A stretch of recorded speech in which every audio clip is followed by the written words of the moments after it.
Class 8th Hindi medium प्रश्नावली 7.1। First question है, निम्नलिखित में से कौन सी संख्याएं पूर्णगण नहीं है, तीन तीन के समूह में नहीं आ रहे। तो देखिए इसमें फर्स्ट है 216, दी गई संख्या 216। 216 के अभाज्य गुणनखंड करते हैं सबसे पहले। तो देखिए 216 में इकाई वाला अंक सम संख्या है तो 2 से भाग देंगे। 2 का भाग 2 में एक बार, 2 का भाग 1 में जाएगा नहीं, भाग टूटेगी 0। 2 का भाग 16 में 8 बार, संख्या आ गई 108। अब 108 में 2 का भाग देते हैं। 2 का भाग 1 में जाएगा नहीं, 10 में देंगे। 10 में 2 का भाग 5 बार और 8 में 2 का भाग 4 बार। फिर 54 में 2 का भाग देंगे। 2 का भाग देखिए 5 में 2 बार, बचा 1, नई संख्या 14 में 2 का भाग 7 बार, संख्या आ गई 27। अब 27 में देते हैं 3 का भाग। 3 के पाड़े में 27 9 बार तो 9 आ गया। फिर 3 के पाड़े में 9 3 बार, 3 आ गया। 3 में 3 का भाग 1 बार। तो देखिए 216 के अभाज्य गुणनखंड बराबर 2 गुना 2 गुणा 2 गुणा 3 गुणा 3 गुणा 3। यहाँ गुणनखंड में संख्याएं तीन तीन के समूह में आ रही है, अतः 216 पूर्ण घन है। ऐसे देखिए दूसरा है 128, दी गई संख्या 128। 128 के अभाज्य गुणनखंड करते हैं। आप देखिए 128 में 2 का भाग देते हैं। इकाई वाला अंक सम संख्या है इसलिए 2 का भाग देंगे। 2 का भाग 1 में जाएगा नहीं, 12 में 2 का भाग, 12 में 2 का भाग गया 6 बार, 8 में 2 का भाग गया 4 बार। फिर 2 का भाग देंगे देखो 64 में। 6 में 2 का भाग गया 3 बार, 4 में 2 का भाग गया 2 बार, 32 आ गया। फिर 32 में 2 का भाग, 32 में 2 का भाग देंगे। 2 का भाग 3 में 1 बार। फिर 12 आया, 12 में 2 का भाग 6 बार। अब फिर 2 का भाग 16 में, 2 के पाड़े में 16 8 बार आएगा तो 8 आ गया। फिर 2 का भाग 8 में 4 बार, 2 का भाग 4 में 2 बार, 2 का भाग 2 में 1 बार। तो देखिए 128 के अभाज्य गुणनखंड बराबर 2 गुणा 2 गुणा 2 गुणा 2 गुणा 2 गुणा 2 गुणा 2, 7 बार 2 है। अब देखो यहाँ गुणनखंड में संख्या 2 तीन तीन के समूह में नहीं है, 1 2 एक्स्ट्रा इसमें तो लिख देंगे, अतः 128 पूर्ण घन नहीं है। तीसरी संख्या 1000।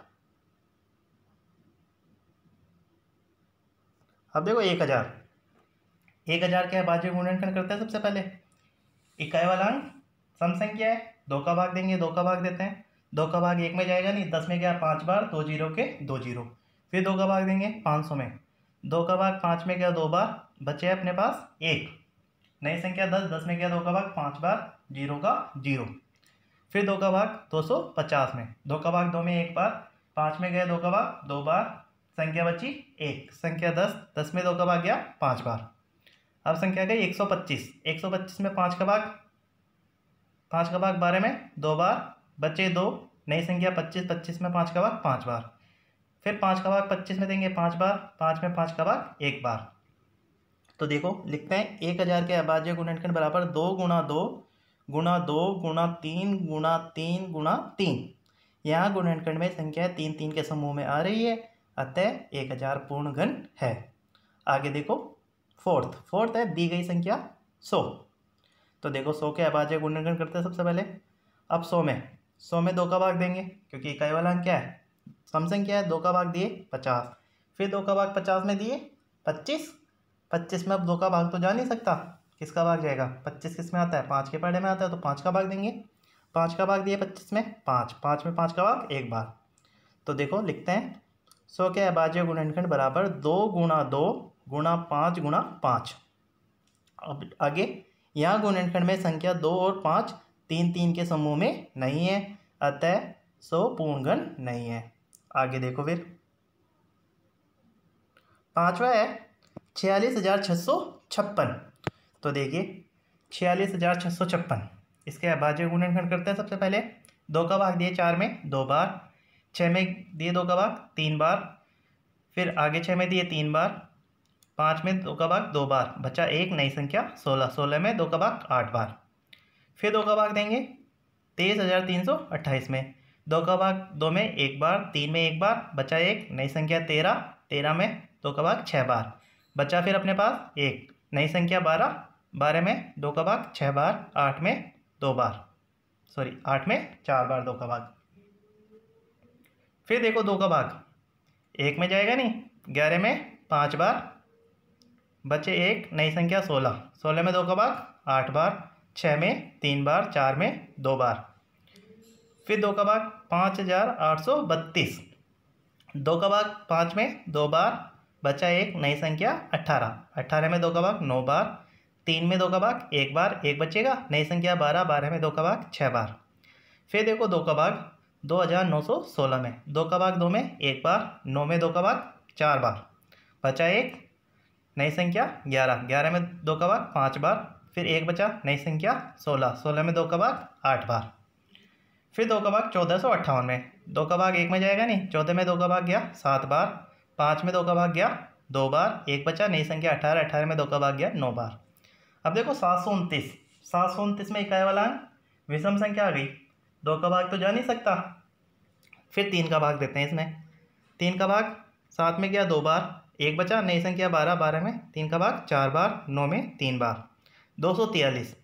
अब 243 में फिर 3 का भाग देंगे, 243 में देखो 3 का भाग देते हैं, 3 का भाग देते हैं 24 में 8 बार, 3 में 3 का भाग 1 बार, फिर 81, 81 में 3 का भाग, 3 का भाग 81 में देंगे 27 आएगा, ऐसे देखो 27 में 3 का भाग देंगे 9 आएगा, 9 में 3 का भाग देंगे 3 आएगा, 3 में 3 का भाग 1 आएगा, तो लिखते हैं 46,656 के अभाज्य गुणनखंड।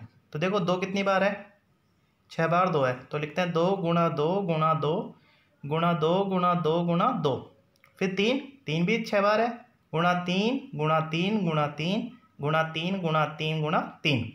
लिखते हैं यहाँ गुणनखंड में संख्याएं 3 3 के समूह में आ रही है, देखो कि 3 3 का समूह बन रहा है, 2 का भी एक 3 का समूह बन रहा है, फिर 2 का 3 का समूह बन रहा है, 3 का भी 3 के समूह बन रहा है, समूह में आ रही है, अतः 46,656 पूर्ण घन है। आगे देखो प्रश्न नंबर 2, प्रश्न नंबर 2 है वह सबसे छोटी संख्या ज्ञात कीजिए जिससे निम्नलिखित संख्याओं को गुणा करने पर पूर्ण घन प्राप्त हो जाए। इसमें फर्स्ट है 243। अब देखो 243 हल देखते हैं, 243 के अभाज्य गुणनखंड करते हैं। सबसे पहले 3 का भाग देंगे, इकाई वाले अंक विषम संख्या है, 3 का भाग 24 में, 2 में तो जा नहीं सकता 3 का भाग, 24 में 3 का भाग 8 बार, 3 में 3 का भाग 1 बार। आगे देखो फिर 3 का भाग 81 में, 3 का भाग 8 में गया 2 बार, बचे 2, संख्या 21, 21 में 3 का भाग 7 बार, फिर 3 का भाग 27 में 9 बार, ऐसे ही 9 में 3 का भाग 3 बार, 3 में 3 का भाग 1 बार। तो लिखते हैं 243 के अभाज्य गुणनखंड बराबर 3 गुणा 3 गुणा 3 गुणा 3 गुणा 3, 5 बार 3 है। अब देखो लिखते हैं यहाँ गुणनखंड में संख्या 3 3 के समूह में नहीं है, अतः 243 को 3 से गुणा करने पर यह पूर्ण घन प्राप्त हो जाएगा। आगे देखो 256।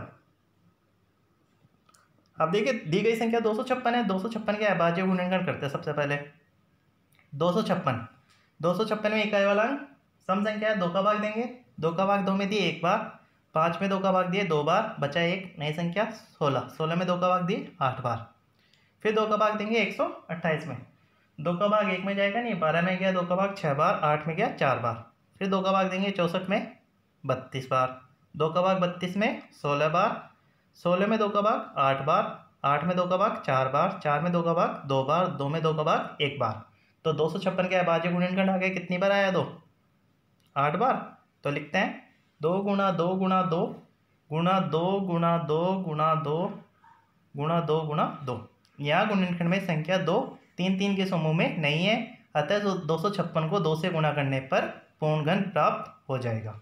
ऐसे देखो तीसरा है 72, तीसरे में 72 है। अब देखो 72 के अभाज्य गुणनखंड, 72 में इकाई वाला अंक सम संख्या है, 2 का भाग देते हैं, 2 का भाग 7 में जाएगा 3 बार, बचा एक, नई संख्या 12, 12 में 2 का भाग गया 6 बार, 36 आ गया। अब 36 में फिर 2 का भाग देंगे 18 आएगा, 18 में 2 का भाग देंगे 9 आएगा, 9 में 3 का भाग देंगे 3 आएगा, 3 में 3 का भाग 1। लिखते हैं 72 के अभाज्य गुणनखंड बराबर 2 गुणा 2 गुणा 2 गुणा 3 गुणा 3। यहाँ गुणनखंड में संख्या 3 के समूह में नहीं है, अतः 72 को 3 से गुणा करने पर पूर्ण घन प्राप्त हो जाएगा। आगे देखो फोर्थ 675, दी गई संख्या 675 के अभाज्य गुणनखंड करते हैं। इकाई वाले अंक विषम संख्या है, 2 का भाग तो जा नहीं सकता, 3 का भाग देते हैं, 3 का भाग 6 में गया 2 बार, 3 का भाग 7 में गया 2 बार, बचा 1 नई संख्या 15, 15 में 3 का भाग गया 5 बार, 225। अब 225 में फिर 3 का भाग देंगे, 3 का भाग 2 में जाएगा नहीं, 22 में गया 3 का भाग 7 बार, बचा 1 नई संख्या 15, 15 में गया 5 बार, 75। अब 75 में फिर 3 का भाग देते हैं, 3 का भाग 7 में गया 2 बार, बचा 1 नई संख्या 15, 15 में गया 5 बार। फिर देखो 25 आ गया, 25 में 5 का भाग 5 बार, 5 में 5 का भाग 1 बार। तो लिखते हैं 675 का अभाज्य गुणनखंड बराबर 3 गुणा 3 गुणा 3 गुणा 5 गुणा 5। यहाँ गुणनखंड में संख्या 5 3 3 के समूह में नहीं है। 3 का तो समूह बन रहा है 3 संख्याओं का, लेकिन 5 का नहीं बन रहा, तो ये लिख दिए। यहाँ गुणनखंड में संख्या 5 3 3 के समूह में नहीं है, अतः 675 को 5 से गुणा करने पर, यहाँ लिखना है अतः 675 को 5 से गुणा करने पर पूर्ण घन प्राप्त हो जाएगा, क्योंकि 5 के नहीं है, ये मिसप्रिंट है, यहाँ 5 लिखना है आपको। आगे देखो फिर 5वां 100। अब देखो 5वां है 100, दी गई संख्या 100। 100 क्या है अभाज्य गुणनखंड देखते हैं। इकाई अंक सम संख्या है तो 2 का भाग देंगे, 2 का भाग 1 में जाएगा नहीं, 10 में गया 2 का भाग 5 बार, 0 का 0। फिर 2 का भाग 50 में 25 बार, 25 में 5 का भाग 5 बार, 5 में 5 का भाग 1 बार। लिखते हैं 100 के अभाज्य गुणनखंड बराबर 2 गुणा 2 गुणा 5 गुणा 5। यहाँ गुणनखंड में संख्या 2 और 5 3 3 के समूह में नहीं है, अतः 100 को 2 गुणा 5, क्योंकि 2 भी नहीं है 5 भी नहीं है, तो 2 गुणा 5 बराबर 10 से गुणा करने पर पूर्ण घन प्राप्त हो जाएगा। मतलब 2 से भी गुणा करेंगे और 5 से भी गुणा करेंगे।